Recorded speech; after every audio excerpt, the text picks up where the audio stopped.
Hello, hello, hello. Welcome. As you can see, I've added a nice little fireplace in the background, though it has been glitching ever since I tried putting it in.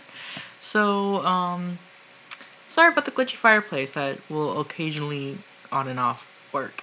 Anyways, let us get to the Raven Boys. Now, I'm starting on chapter 3. Mornings at 300 Foxway were fearful, jumbled things. Elbows and sides and lines for the bathroom, and many people snapping over tea bags placed into cups that already had tea bags in them. There was school for Blue and work for some of the more productive or less intuitive aunts. Toast got burned, cereal went soggy, the refrigerator door hung open and expectant for minutes at a time. Keys jingled as carpools were hastily decided. Partway through breakfast, the phone would begin to ring, and Moira would say, "That's the universe for calling you on line 2, Orla," or something like that. And Jimmy and Orla, or one of the other aunts or half-aunts or friends, would fight over who had to pick it up on the upstairs phone. 2 years ago, Blue's cousin Orla had decided that a call-in psychic line would be a lucrative addition, and after some brief skirmishes with Moira about public image, Orla won. Winning involved Orla waiting until Moira was at a conference over a weekend to secretly set up the line, and it was not so much a sore spot as the memory of a sore spot. Calls started coming in around 7 a.m., and some days $1 a minute felt more worth it than others. Mornings were a sport, one that Blue liked to think she was getting better at. But the day after the church watch, Blue didn't have to worry about battling over the bathroom or trying to make a bag lunch while Orla dropped toast butter side down. When she woke up, her normally morning bright room had the breath-held dimness of afternoon. In the next room over, Orla was talking to either her boyfriend or to one of the psychic hotline callers. With Orla, it was difficult to tell the difference between the two sorts of calls. Both of them left Blue thinking she ought to shower afterward. Blue took over the bathroom uncontested, where she gave most of her attention to her hair. Her dark hair was cut in a bob, long enough to plausibly pull back, but short enough that it required an assembly of clips to do so successfully.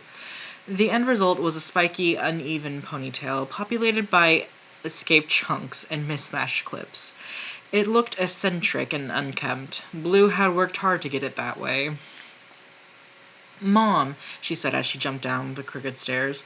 Moira was at the kitchen counter, making a mess of some kind of loose tea. It smelled appalling. Her mother didn't turn around. On the counter on either side of her were green oceanic drifts of loose herbs. "You don't have to run everywhere." "You do," Blue retorted. "Why didn't you wake me up for school?" "I did," Moira said twice, then to herself, "Damn it."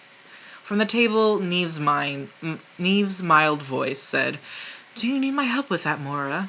She sat at the table with a cup of tea, looking plump and angelic as always, no sign of having lost any sleep the night before. Neve stared at Blue, who tried to avoid eye contact. I'm perfectly capable of making a damn meditation tea, thank you," Moira said. To Blue she added, "I told the school you had the flu. I emphasized that you were vomiting. Remember to look peaked tomorrow." Blue pressed the heels of her hands to her eyes. She never missed class the day after the church watch. Been sleepy, perhaps, but never wasted like last night. Blue pressed the heels of her hands to her eyes. She never missed class the day... Oh, jeez. I started rereading that paragraph. Sorry. "Was it because I saw him?" she asked Neve, lowering her hands. She wished couldn't remember the boy so clearly, or rather, the idea of him. His hands sprawled on the ground. She wished that she could unsee it. "Is that why I slept so long?" "It's because you let 15 spirits walk through your body while you chatted with a dead boy," Moira replied tersely before Neve could speak. From what I've heard, anyway. Christ, is this what these leaves are supposed to smell like? Blue turned to Neve, who continued to sip her tea with a sanguine air. Is that true? Is it because spirits walked through me? You did let them draw energy from you, Neve replied. You have quite a lot, but not that much. Blue had two immediate thoughts about this. One was, I have quite a lot of energy, and the other was, I think I'm annoyed. It was not as if she had intentionally allowed the spirits to draw power from her. You should teach her to protect herself, Neve told Mora. I have taught her some things. I'm not entirely wretched, Mother, Mora said, handing Blue a cup of tea. Blue said, I'm not trying this. It smells awful. She retrieved a cup of yogurt from the fridge. Then, in solidarity with her mother, she told Neve, I've never had to protect myself at the church watch before.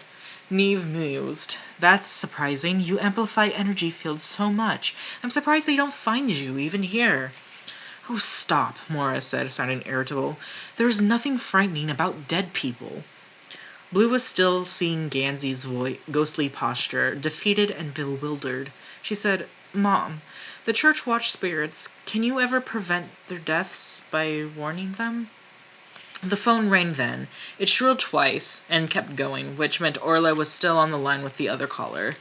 Damn Orla, Mora said, though Orla wasn't around to hear it. I'll get it, Neve said. Oh, but Mora didn't finish what she was going to say. Blue wondered if she was thinking that Neve normally worked for a lot more than $1 a minute. I know what you're thinking, her mother said after Neve had left the kitchen. Most of them die from heart attacks and cancer and other things that just can't be helped. That boy is going to die. Blue was beginning to feel a phantom of the sensation she'd felt before. That strange grief. I don't think an Agliambi boy will die from a heart attack. Why do you bother telling your clients? So they can get their things in order and do everything they want to before they die. Her mother turned then, fixing Blue with a very knowing gaze.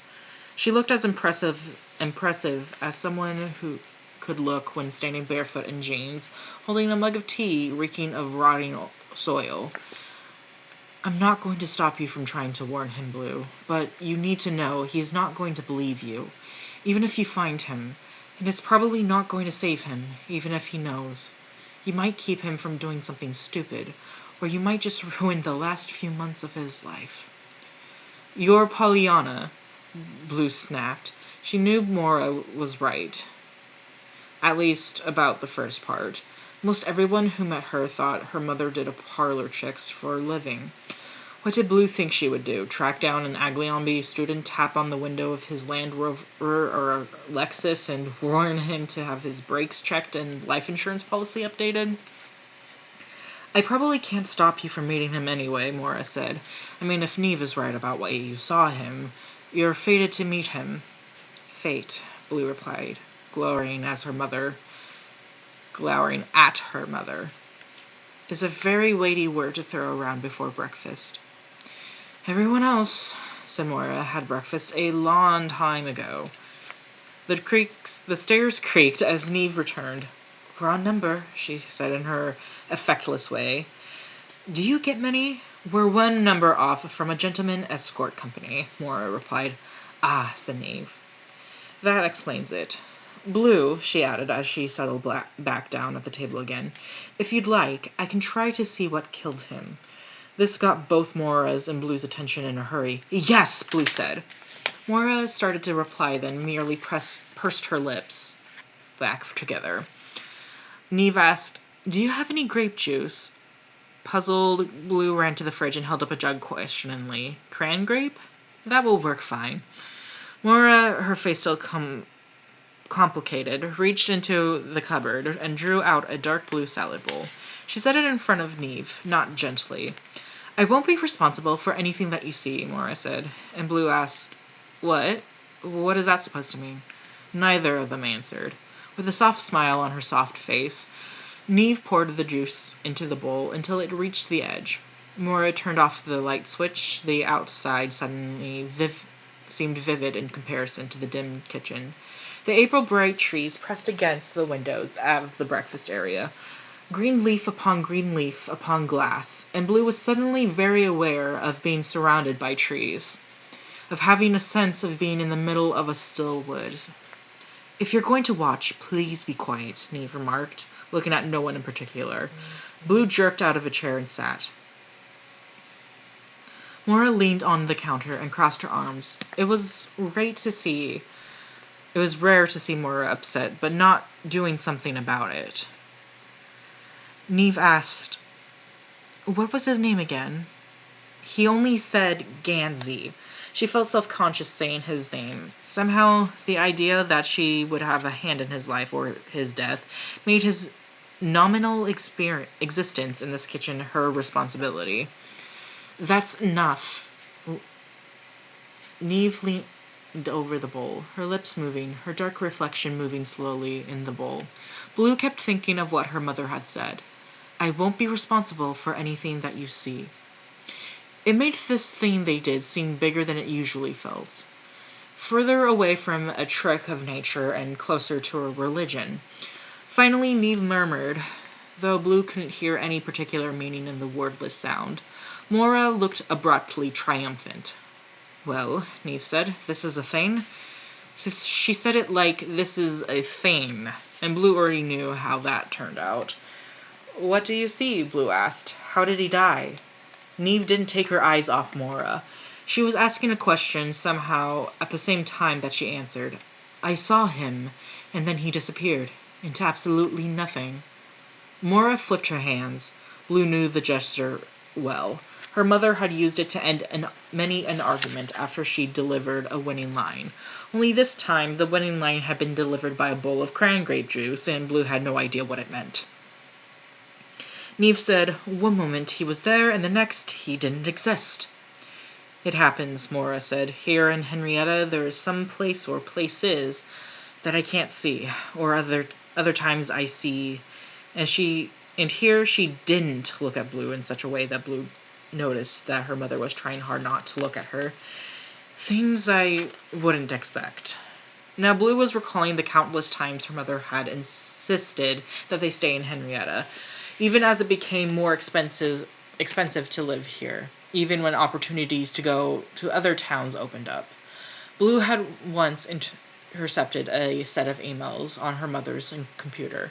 One of Mora's male clients had ardently begged Mora to bring Blue, and whatever else you cannot live without, to his row house in Baltimore. In reply, Mora had sternly informed him that this was not a possibility for many reasons, chief of which that she would not leave Henrietta, and least of which that she didn't know if he was an axe murderer. He had emailed back only a sad-faced smiley.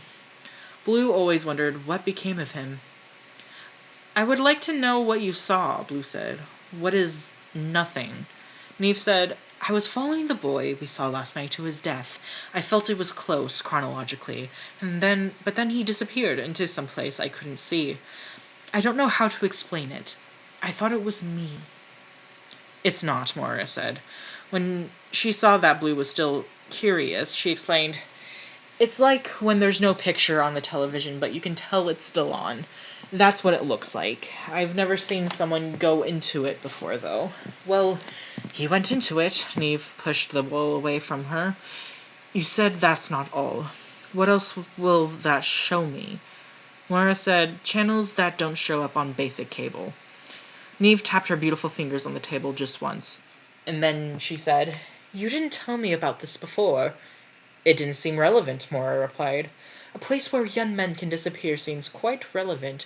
Your daughter's skill also seems quite relevant." Neve leveled her internal gaze on Mora, who pushed off the counter and turned away.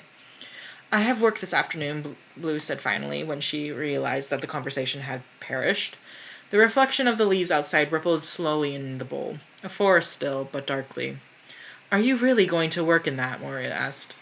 Blue looked at her clothing. It involved a few thin layering shirts, including one that she had altered using a method called shredding. "What's wrong with it?" Mora shrugged. "Nothing. I always thought an eccentric daughter. I just never realized how well my evil plans were working." "How late do you work?" 7. Well, probably later.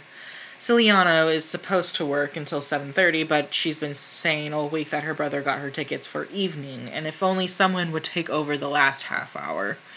You could say no. What's evening? Is that the one where all the girls die with hatchets?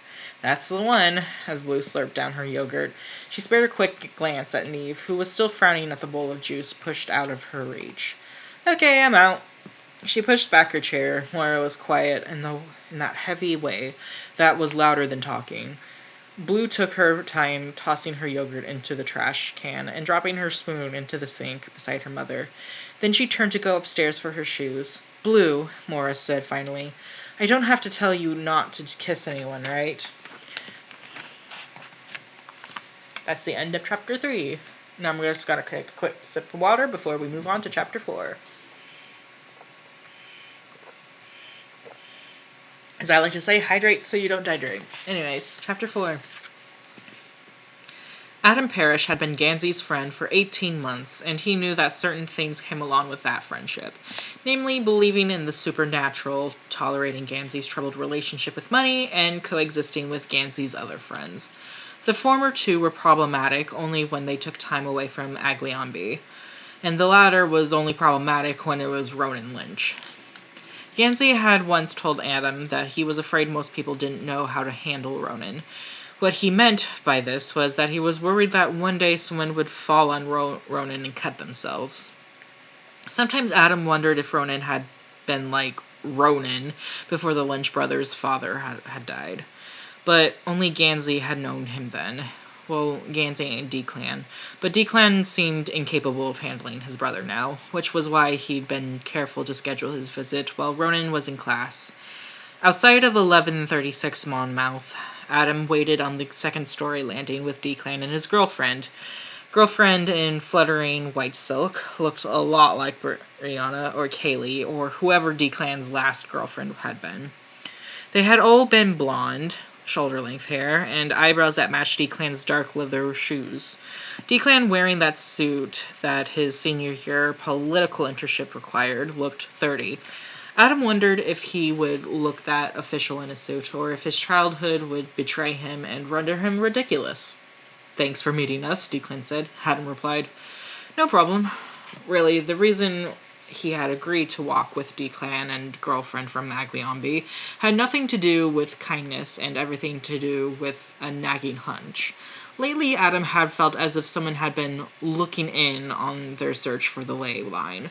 He wasn't quite sure how to put this feeling into concrete terms. It was a stare caught out of the corner of his eye, a set of scuffed footprints in the stairwell that didn't seem to belong to any of the boys, a library clerk telling him an arcane text had been checked out by someone else right after he had returned it. He didn't want to trouble Gansey with it until he was certain, though. Things seemed to weigh heavily enough on Gansey as it was. It wasn't that Adam wondered if Declan was spying on them. Adam knew he was, but he believed that had everything to do with Ronan and nothing to do with the ley line. Still, it wouldn't hurt to do a bit of observation. Currently, girlfriend was glancing around in the furtive way, that was more noticeable for it to be furtiveness.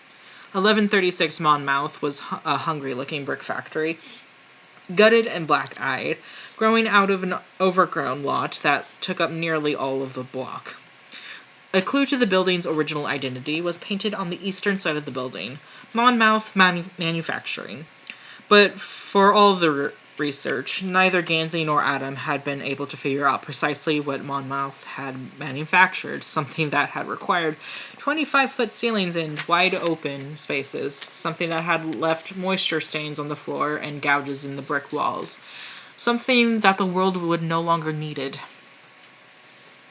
At the top of the second floor staircase, Declan whispered all this knowledge into girlfriend's ears, and she giggled nervously as if it were a secret. Adam watched the way Declan's lip barely brushed the bottom of girlfriend's earlobe as he spoke to her. He looked away just as Declan glanced up. Adam was very good at watching without being watched. Only Gansey ever seemed to catch him at it. Girlfriend pointed out the cracked window toward the lot below. Declan followed her gaze to the black, angry curves Gansey and Ronan had left doing donuts. D-Clan's expression hardened, even if they were all Gansey's doing. He'd assume it was Ronan. Adam had knocked already, but he knocked again. One lawn too short, his signal. "It will be messy," he apologized. This was more for the benefit of D-Clan's girlfriend than it was for D-Clan, who knew full well that the state of the apartment would be in. Adam suspected D-Clan somehow found the mess charming to outsiders. D-Clan was calculating, if anything. His goal was Ashley's virtue, and every step of tonight would have been planned with that in mind, even this brief stop at Monmouth Manufacturing. There was still no answer. "Should I call?" D-Clan asked. Adam tried the knob, which was locked, and then jimmied at it with his knee, lifting the door on its hinges a bit. It swung open. Girlfriend made a noise of approval, but the success of the break-in had more to do with the door's failings than Adam's strengths. They stepped into the apartment, and Girlfriend tipped her head back. The high ceiling soared above them, exposed iron beams holding up the roof. Gansey's invented apartment was a dreamer's laboratory. The entire second floor, thousands of square feet, spread out before them. Two of the walls were made up of old windows, dozens of tiny, warped panes, except for a few clear ones Gansey had replaced. And the other two walls were covered with maps, the mountains of Virginia, of Wales, of Europe. Marker lines arched across each of them. Across the floor, a telescope peered at the western sky. At its feet lay piles of arcane electronics meant to measure magnetic activity. And everywhere, there were books, not the tidy stacks of intellectual attempting to impress, but the slumping piles of a scholar obsessed. Some of the books weren't in English. Some of the books were dictionaries for the languages that some of the other sports were in. Some of the books were actually Sports Illustrated swimsuit editions. Adam felt the familiar pain, not jealousy, just wanting. One day he'd have enough money to have a place like this, a place that looked on the outside like Adam looked on the inside. A small voice within Adam asked whether he would ever look this grand on the inside, or if it was something you had to be born into. Gansey was the way he was because he had lived with money when he was small, like a virtuoso placed at a piano bench as soon as he could sit. Adam, a latecomer, a usurper, still stumbled over his clumsy Henrietta accent and kept his change in a cereal box under his bed. Beside D-Clan, Girlfriend held her hands to her chest in an unconscious reaction to masculine nakedness. In this case, the naked party was not a person, but a thing. Gansey's bed, nothing but two mattresses on a bare metal frame, sitting baldly in the middle of the room, barely made. It was somehow intimate in its complete lack of privacy. Gansey himself sat at an old desk with his back to them, gazing out on an east-facing window and tapping a pen. His fat journal lay open near him, the pages fluttering with glued-in book passages and dark with notes. Adam was struck, as he occasionally was, by Gansey's agelessness. An old man in a young body, or a young man in an old man's life. "It's us," Adam said. When Gansey didn't reply, Adam led the way to his oblivious girlfriend. Girlfriend made a variety of noises that all began with the letter O. With a variety of cereal boxes, packing containers, and house paint, Gansey had built a knee-high replica of the town of Henrietta in the center of the room. And so the three visitors were forced to walk down Main Street in order to reach the desk. Adam knew the truth. These buildings were a symptom of Gansey's insomnia. A new wall for every night awake. Adam stopped just beside Gansey. The area around him smelled strongly of mint from the leaf he chewed absently. Adam tapped the earbud in Gansey's right ear, and his friend startled. Gansey jumped to his feet. "Why, hello." As always, there was an all-American war hero look to him, coated in his tousled brown hair, his summer narrowed hazel eyes, the straight nose that ancient Anglo-Saxons had graciously passed on to him. Everything about him suggested valor and power and a firm handshake. Girlfriend stared. Adam remembered finding him intimidating when he first met him. There were two Ganseys, the one who lived inside his skin, and the one Gansey put on in the morning when he slid his wallet into the back pocket of his chinos. The former was troubled and passionate, with no discernible accent to Adam's ears, and the latter bristled with latent power as he greeted people with the slippery, handsome accent of old Virginia money. It was a mystery to Adam how he could not seem to see both versions of Gansey at the same time. "I didn't hear you knock," Gansey said uncertainly. He knocked fists with Adam. Coming from Gansey, the gesture was at once charming and self-conscious, a borrowed phrase of another language. "Ashley, this is Gansey," Declan said in his pleasant, neutral voice. It was a voice that reported tornado damage and cold fronts, narrated side effects of small blue pills, explained the safety procedures of the 747 we're flying in today. He added, "Dick Gansey." If Gansey was thinking Declan's girlfriend was expendable, a renewable resource, he didn't show it. He merely said, voice just a little chilly as he corrected, "As Declan knows, it's my father who's Dick. For me, just Gansey." Ashley looked more shocked than amused. "Dick? Family name," Gansey said, with the weary air of someone trotting out a tired joke. I try my best to ignore it. "You're Agliambi, right? This place is crazy. Why don't you live on the school grounds?" Ashley said. "Because I own this building," Gansey said. "It's a better investment than paying for dorm housing. You can't sell your dorm after you're done with school. And where did that money go? Nowhere." Dick Gansey III hated to be told that he sounded like Dick Gansey II. But right then he did. Both of them could trot out logic on a nice little leash, wearing a smart plaid jacket when they wanted to. "God," Ashley remarked. She glanced at Adam. Her eyes didn't linger, but still, he remembered the fray of the shoulder of his sweater. "Don't pick at it. She's not looking at it. No one else notices it." With effort, Adam squared his shoulders and tried to inhabit the uniform as easily as Gansey or Ronan. "Ash, you won't believe why Gansey came here of all places," Declan said. "Tell her, Gansey."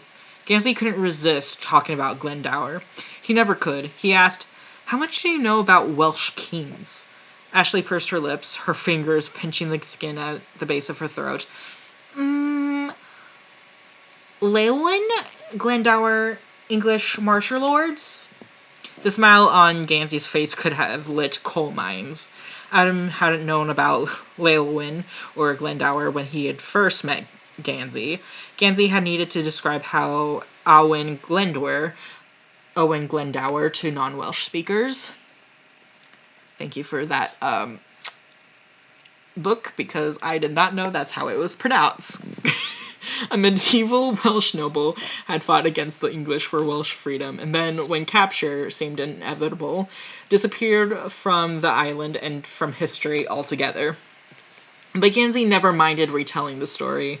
He'd related the events like they'd just happened, thrilled again by the magical signs that had accompanied Glendower's birth, the rumors of his power of invisibility, the impossible victories against larger armies, and finally his mysterious escape. When Gansey spoke, Adam saw the green swell of the Welsh foothills, the wide glistening surface of the River Dee, the unforgiving northern mountains that Glendower vanished into. In Gansey's stories, Owen Glendower could never die. Listening to him tell the story now, it was clear to Adam that Glendower was more than a historical figure to Gansey. He was everything Gansey wished he could be. Wise and brave, sure of his path, touched by the supernatural, respected by all, survived by his legacy. Gansey, now fully warmed to his tale, enchanted again by the mystery of it, asked Ashley, "Have you heard of the legends of the Sleeping Kings? The legends that heroes like Llewellyn and Glendower and Arthur aren't really dead, but are instead sleeping in tombs waiting to be woken up?" Ashley blinked vapidly, then said, "Sounds like a metaphor." Perhaps she wasn't as dumb as they'd thought. "Maybe so," Gansey said. He made a grandiose gesture to the maps on the wall, covered with the ley lines he believed Glendower had traveled along. Sweeping up the journal behind him, he paged through maps and notes as examples. "I think Glendower's body was brought over to the New World, specifically here, Virginia. I want to find where he's buried, To Adam's relief, Gansey left out the part about how he believed the legends that Glendower was still alive centuries later. He left out the part about how he believed the eternally sleeping Glendower would grant a favor to whoever woke him. He left out the part about how it haunted him, this need to find this long-lost king. He left out the midnight phone calls to Adam when he couldn't sleep for obsessing about his search. He left out the microfiche and the museums and the newspaper features and the metal detectors and the frequent flyer miles and the battered foreign language phrase books. And he left out all the parts about magic and the ley line. That's crazy, Ashley said, her eyes locked on the journal. Why do you think he's here? There were two possible versions of this answer. One was grounded merely in history and was infinitely suitable for general consumption. The other added divining rods and magic to the equation. Some days, some rotten days, Adam believed the former, and only barely. But being Gansey's friend meant that, more often, he hoped for the latter. This was where Ronan, much to Adam's dissatisfaction, excelled. His belief in the supernatural explanation was unwavering. Adam's faith was imperfect. Ashley, either because she was transient or because she'd been deemed skeptical, but got the historical version. In his best professor voice, Gansey explained a bit about Welsh place names in the area, 15th century artifacts found buried in Virginia soil, and historical support for an early pre-Columbus Welsh landing in America. Midway through the lecture, Noah, Monmouth Manufacturing's reclusive third resident, emerged from the meticulous room directly next to the office Ronan had claimed as his bedroom. Noah's bed shared the tiny space with a piece of mysterious equipment Adam guessed was some sort of printing press. Noah stepped farther into the room, didn't so much smile at Ashley as goggle at her. He wasn't the best with new people. Same, Noah. Same. That's Noah, Declan said. He said it in a way that confirmed Adam's assumption. Monmouth Manufacturing and the boys who lived in it were a tourist stop for Declan and Ashley, a conversation piece for a later dinner. Noah extended his hand. Oh, your hand is so cold! Ashley cupped her fingers against her shirt to warm them. I've been dead for 7 years, Noah said. That's as warm as they get. Noah, unlike his pristine room, always seemed a little grubby. There was something out of place about his clothing, his mostly comb-backed fair hair. His unkempt uniform always made Adam feel a little less like he stuck out. It was hard to feel like part of the Aglionby crowd when standing next to Gansey, whose crisp as George Washington white-collar shirt alone cost more than Adam's bicycle. Anyone who said you couldn't tell the difference between a shirt from the mall and a shirt made by a clever Italian man had never seen the latter.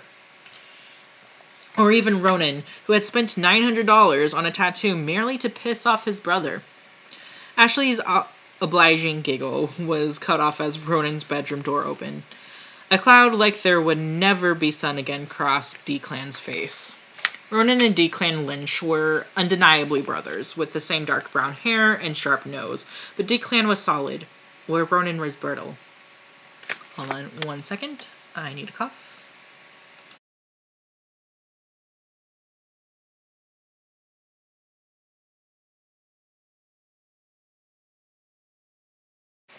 Sorry about that. My voice is getting a little dry.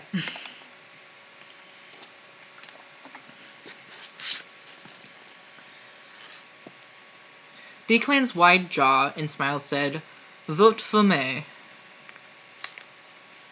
While Ronan's buzzed, I don't know why I said it like that, Vote for me.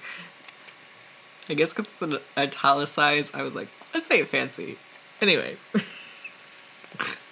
While Ronan's buzzed head and thin mouth warned that the species was poisonous.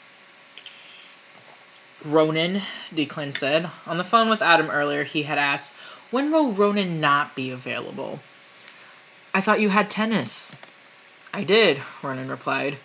There was a moment of silence where Declan considered that what he wanted to say in front of Ashley, and Ronan enjoyed the effect that awkward silence had on his brother. The two elder Lynch brothers, there were 3 total at Aglionby, had been at odds for as long as Adam had known them.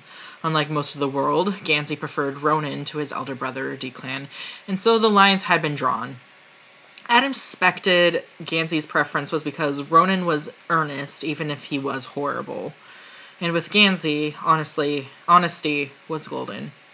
Declan waited for a second too long to speak, and Ronan crossed his arms over his chest. "You've got quite the guy here, Ashley. You'll have a great night with him, and then some other girl can have a great night with him tomorrow." A fly buzzed against the window pane far above their heads. Behind Ronan, his door covered with photocopies of his speeding tickets, drifted closed. Ashley's mouth didn't make an O so much as a sideways D. A second too late, Gansey punched Ronan in the arm. "He's sorry," Gansey said. Ashley's mouth was slowly closing. She blinked at the map of Wales and back to Ronan. He'd chosen his weapon well, only the truth, untempered by kindness. "My brother is," said Declan, but he didn't finish. There wasn't anything he could say that Ronan hadn't already proven. He said, "We're going now. Ronan, I think you need to reconsider your..." But again, he had no words to end the sentence. His brother had taken all the catchy ones. Declan snagged Ashley's hand, jerking her attention away and toward the apartment door. "Declan," Gansey started.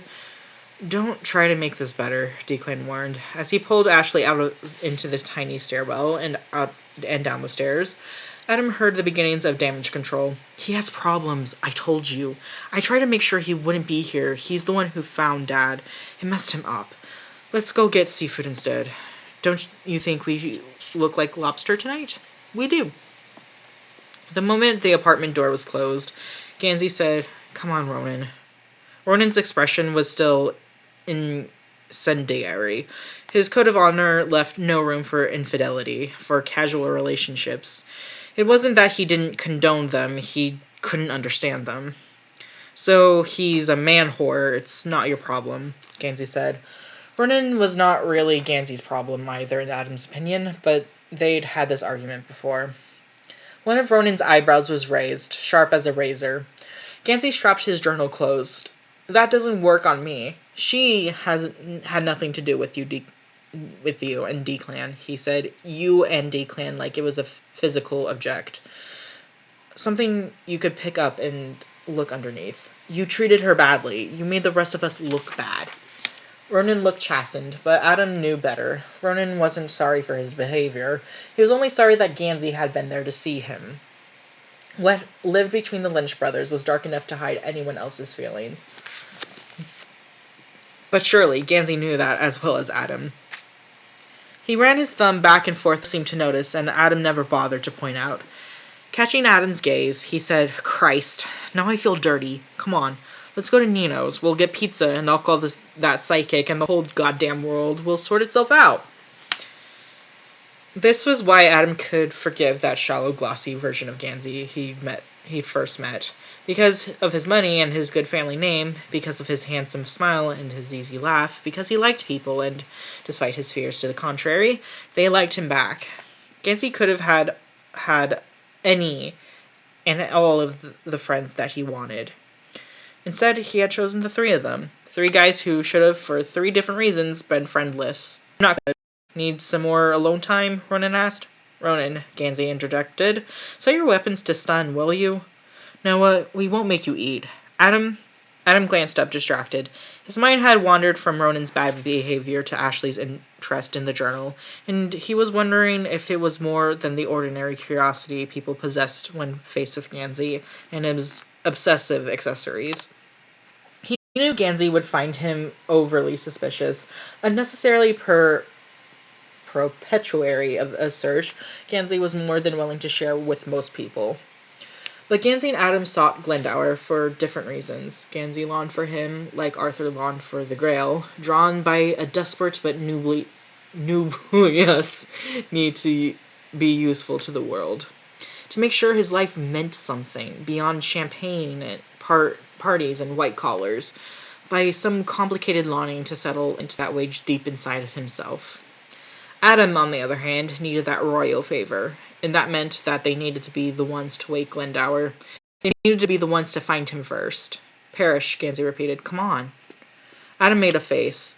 He felt it would take more than pizza to improve Ronan's character. But Gansey was already grabbing the car keys to the pig and stepping around his miniature Henrietta. Ronan was snarling, and Noah was sighing, and Adam was hesitating. He turned 12 days or months before, and to him anywhere. Excelsior, said Gans, shut the door behind him. A break!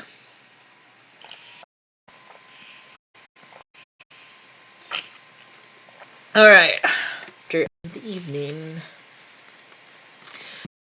from the hall of Whitman House, the Agliambi admin. It was 5 p.m., the school day well over, and he'd only left his town